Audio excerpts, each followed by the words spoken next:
Back on our special one-hour newsmaker, I'm Brian O'Neill, and now we're going back to the year 1983, October 21st, 1983, for an interview that Kevin Doran did that day with Arnaud Debourgrave, the Newsweek magazine editor. And you don't have to listen too hard to realize that the whole topic of Russia was very big in October of 1983, as well as the rest of the decade. And many of you, I'm sure, have read either his books or his columns when he was with Newsweek. Arnaud Debourgrave was a senior editor for Newsweek and also a chief foreign correspondent for Newsweek. He has written 2 books in association with others. One called The Spike came out a few years back, and there is a new one out now called Monimbo. Both of them deal with the same basic subject, and that is the enormous influence, according to Mr. Debourgrave, of the Russian KGB in the American media and in the media in the Western world. So, Mr. Debourgrave, it's a real privilege to have you on the program. Kevin, delighted to be with you. Mr. Debourgrave, you were with Newsweek, and as I understand it, it was while you were there in a position of considerable influence that you came upon this, what you call the spike, the KGB influence. Can you tell us about that? Well, I don't know if you can attribute it directly to the KGB. It's certainly part of a mindset that winds up by being tantamount to thought control. It's a sort of no enemies on the left syndrome. And through very clever manipulation, disinformation operations over the years, the KGB has helped produce this mindset. And this was not only documented in The Spike, the first book I did with Robert Moss in 1980, but is now documented in a non-fiction version of The Spike, written by the most important editor in France, who was editor of the Time magazine of France called Express for almost a decade. And the book will be published in the United States under the title of How Democracies Die, which has been on the bestseller list for 23 weeks in France. And Jean-Francois Revel, the editor in question, documents how Soviet disinformation operations, conducted either directly or through their proxies inside the Western media, have gradually paralyzed any means Western democracies may have to react. That's a very strong statement, and I know you believe it. I've seen you on television, but I also know that a number of liberal commentators simply throw up their arms and say that that's a fantastic charge. Well, Mr. Jean-Francois Revel happens to be a man of the left and a lifelong socialist, so when his book comes out in January, let them shrug all they want. If they want to shrug themselves into an early grave, that is their problem, not mine. Mr. Debourgrave, in The Spike, you don't name names, but many people came away convinced you were talking about newspapers in Washington and in New York, and even members of the American government at the highest levels. Now, how would you describe The Spike? Is it close to fact, or is it fact under fiction to keep you out of the law court? Like its sequel, Monimbo, which is currently on the bestseller list, has a very large factual basis. In fact, Judge Webster, the director of the FBI, who is also a liberal civil rights judge from Alabama, appointed by Jimmy Carter to run the FBI for 10 years, has described Monimbo as devastatingly accurate. As for The Spike, which came out 3 years ago, and which deals with a little understood but tremendously important aspect of Soviet intelligence operations inside the Western media, known in Russian as the Department of Dezinformatia, that is Service A of the KGB. As for that book, I can tell you that every Soviet defector who has worked for the KGB or the GRU, which is Soviet military intelligence, has said that The Spike understated the problem. And when Stanislav Levchenko, the latest KGB defector, and the only one who has ever defected to this country who worked directly for Service A and ran disinformation operations out of Tokyo for 5 years, Stanislav Levchenko also says that The Spike understated the problem and has testified before the House Select Committee on Intelligence, July 12 and 13 of last year, testimony which was released with many other documents on December 9th of last year to the media, and not one word appeared in the media, even though there were examples of dozens of forgeries manufactured by the disinformation department of the KGB and its proxy services that have duly appeared in our media as fact. So how can liberals tell you that it doesn't go on? No amount of liberal outrage can detract from the fact that disinformation is absolutely central to Soviet strategy for defeating the main enemy, that is what they call us, without having to fight a war. Can you give us some examples of disinformation that was substantiated, for example, by his testimony? Well, there were, as I say, in the 330 pages released to the media on December 9th of last year, there were scores of examples. But the biggest theme, if you will, rather than specific examples of forgeries of presidential telegrams or State Department papers or U.S. Army training manuals, all of those have indeed been forged. They take the original and then they change 2 or 3 key paragraphs so that it has a tremendous degree of authenticity. These are very clever forgeries, but insofar as the overall themes are concerned, take détente, for instance. They even managed to disinform Jimmy Carter. When I was in Afghanistan covering the Soviet invasion in late 79 and early 80, before the Soviets kicked us all out, we used to listen on the Voice of America to the President of the United States saying that he had learned more about Soviet intentions in 2 days than he'd realized during the rest of his term in the White House. That, of course, scared the hell out of our allies. But again, it was a function of how successfully even a man like Jimmy Carter had been disinformed. Ed Muskie, I remember listening to him on the Voice of America saying that the invasion of Afghanistan had shattered 12 years of détente. Well, you sort of wonder what kind of Mickey Mouse world they'd been living in, because the Soviets themselves had defined détente. If only you took the trouble to read their theoretical journals in 1972, at the height of so-called détente, when President Nixon signed 29 bilateral agreements with the Soviet Union, including the Space Rendezvous program, which was a huge technological ripoff. At that particular time, 1972, Soviet theoretical journals were saying that détente, which they call peaceful coexistence, is a shift in the global correlation of forces favorable to the Soviet Union, backed and to be made irreversible by the growing power and might of the Soviet Union. That was in Soviet theoretical journals, which, of course, very few people bother to read. Mr. Debourgrave, I think a lot of us are concerned that perhaps what we read in the papers and watch on television is, in fact, very often influenced by what the Russians want us to believe. Well, there's no question about it. Their latest secret weapon, who is, in my judgment, worth at least 100 ICBMs, is Vladimir Posner, who is introduced to millions of Americans on Nightline or the McNeil-Lehrer Show Report or many other programs as a Soviet commentator. Well, that, of course, immediately indicates that he has some independence of judgment, not to you or me, but to an average uninformed American. He is no such thing. He is an agent of the state. He spends 3 or 4 hours with his superiors before going on Nightline, when he is told exactly what he can say and how to say it. And, of course, dresses in well-cut British tweed sports jackets and speaks in a very moderate, understated, American-accented English. And the whole thing is a brilliant performance and is part of the Soviet disinformation apparatus. When Mr. Arbatov, the head of the USA-Canada Institute, is on our airwaves, he is introduced as the head of a think tank that specializes in North American affairs. He is no such thing. That institute was set up by Andropov when he first started running the KGB 16 years ago. And the whole institute, or the majority of its personnel, are KGB or GRU officers, GRU being Soviet military intelligence. Same goes for Novosti. The New York Times described Novosti a week ago as a Soviet feature news agency which disseminates Soviet views to the foreign press. Well, that's a rather polite way of putting it. Novosti was also set up by the KGB as a front for the KGB, and the majority of its personnel are KGB or GRU, known to every defector from those services and known to every Western intelligence service. But yet our media will never say that. Well, it's your contention that our media is being taken in, and also many of our politicians. Is that right? Absolutely, because where do the politicians, congressmen on Capitol Hill, and I'm there all the time, who shapes their perceptions?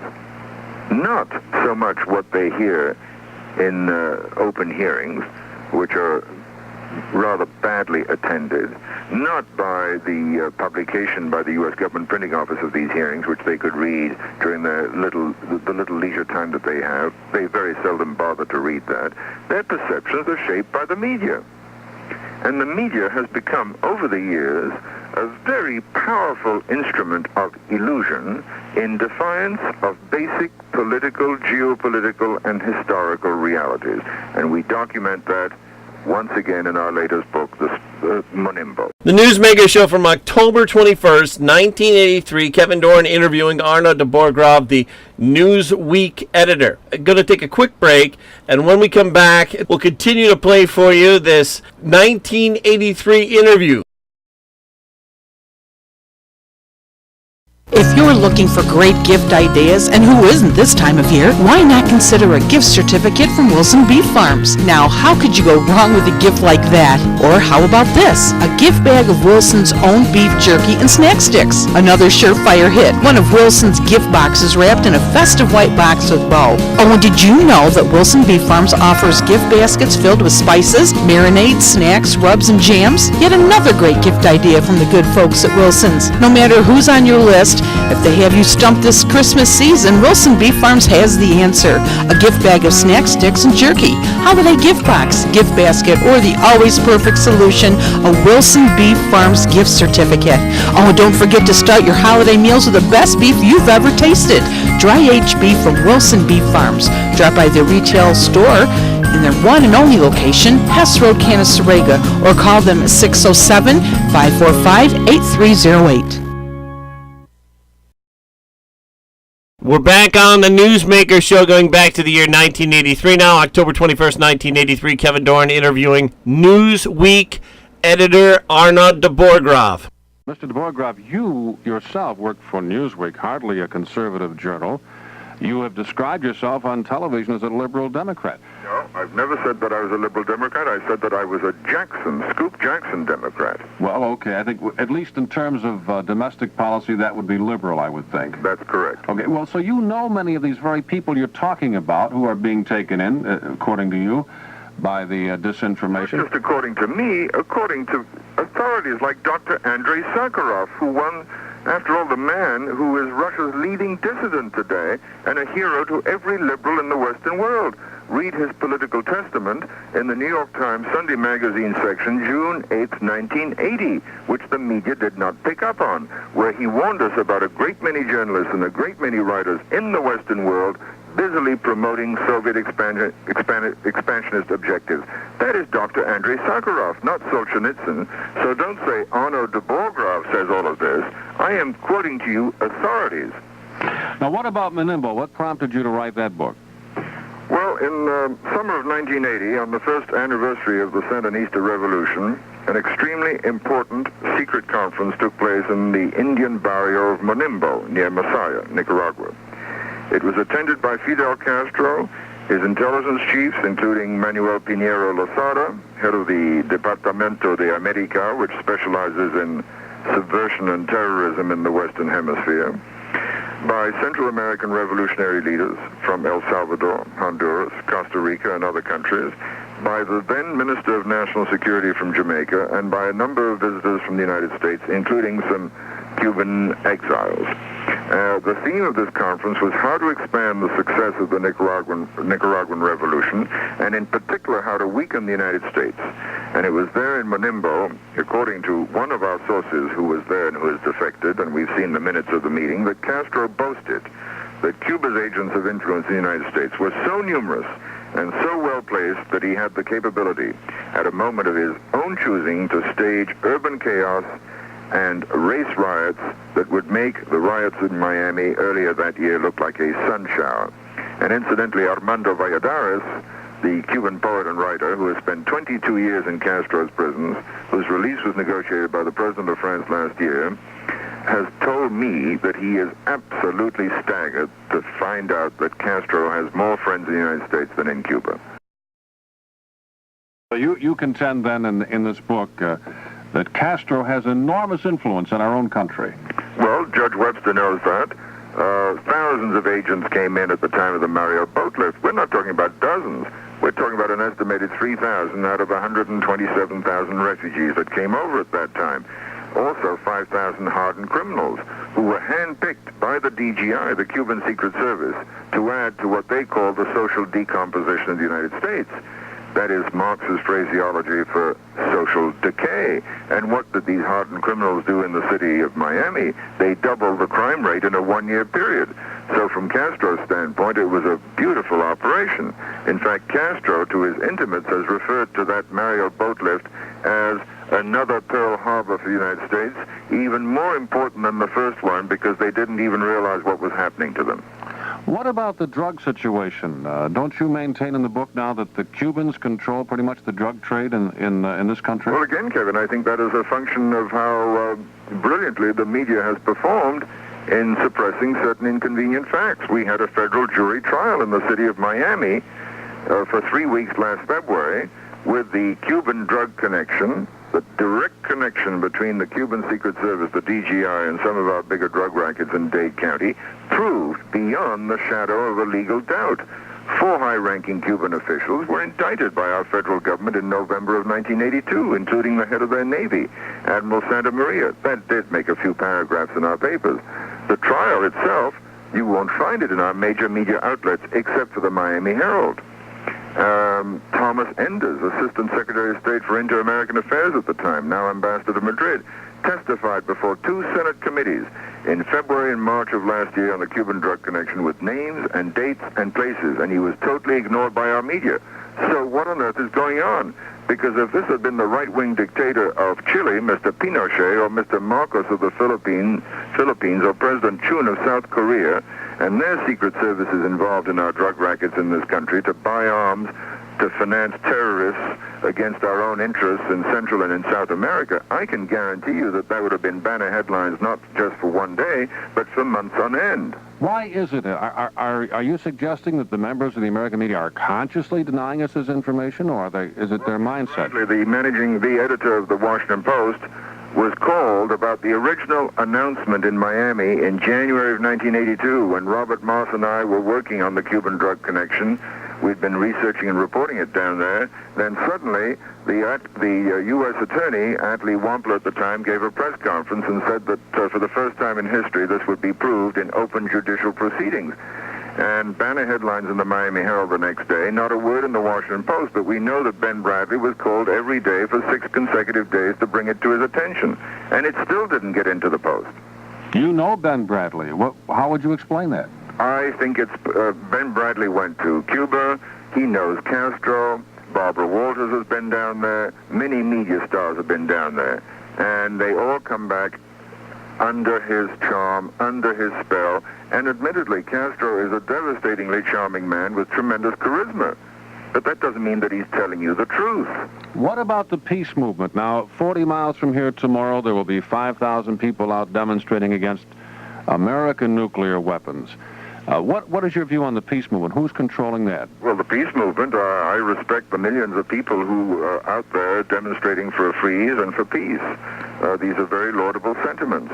What I do not understand is why we are not told what the Europeans have been told by their media, and that is the degree of manipulation by the World Peace Council and its offshoots, national offshoots like the U.S. Peace Council. It has 137 branches all over the world, and other Communist Front organizations that are heavily involved in the peace movement and coordinate things on both sides of the Atlantic. There was a long piece about it on page 38 of yesterday's Wall Street Journal. It's amazing that last year, when all of this evidence came out in congressional testimony, the only thing that we could find in the media was Senator Boland's statement that after these hearings, they had heard no evidence of direct Soviet control of the peace movement. Well, of course there's no direct Soviet control. It is indirect. They shuffled the cards to such a degree that it is very difficult to pin it down, or at least pin it down in a court of law. But every intelligence service in the Western world knows what's going on. And President Mitterrand of France expelled 47 Soviet spies last February, and he was just appalled to discover to what degree they were directly involved in trying to promote the French peace movement, which, as you know, has been lagging behind the others.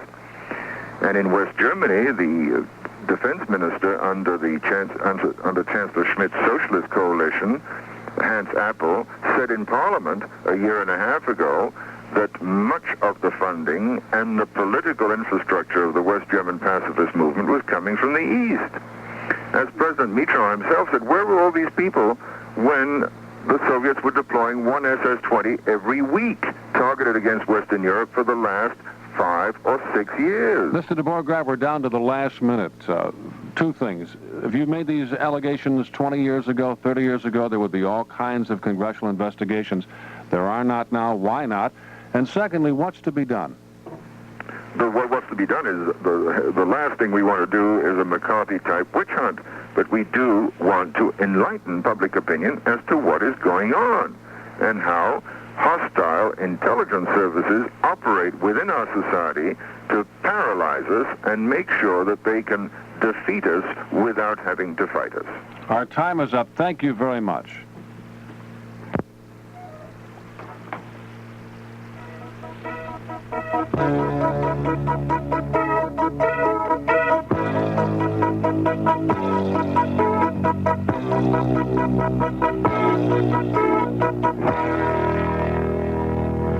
This is WLEA, Hornell, New York.